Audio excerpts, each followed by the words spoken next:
Привет, это циничный комяк и видеожурнал «Уебануться». Видеожурнал «Уебануться», репортаж из «Желтого дома скорби». Это первый зимний выпуск, ведь осень закончилась. Осень закончилась, а обострения остались.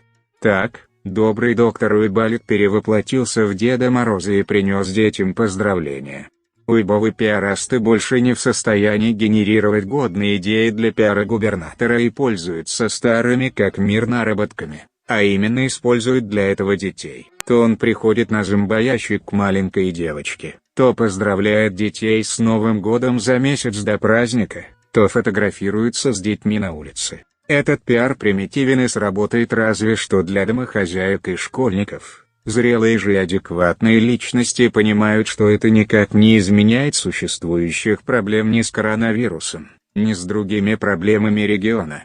А я же матерям нужно присмотреться к этому нездоровому влечению к детям и не подпускать своих отпрысков к седовласому любителю детей.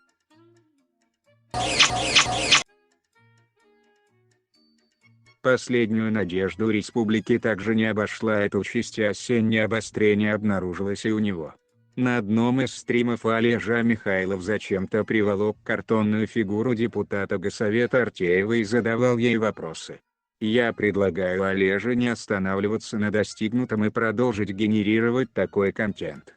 Например, принести картонные копии депутатов в Госсовет и всех их сделать в прямом эфире. Так хоть где-то выиграет последняя надежда республики.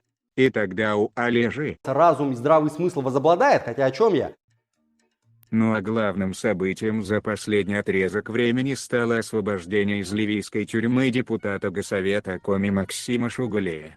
Пригожинского политтехнолога было достаточно сложно оттуда вытащить без официального статуса политической фигуры.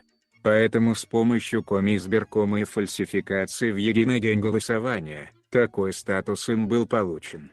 А дальше уже было делом техники с помощью МИДа доставить его в Россию.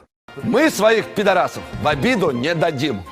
Поэтому странно было слышать слова о благодарности жителям Коми от Шугалея. Жителей Коми никто не спрашивал. Естественно, что он не останется в Госсовете и свалит к своему хозяину в Москву.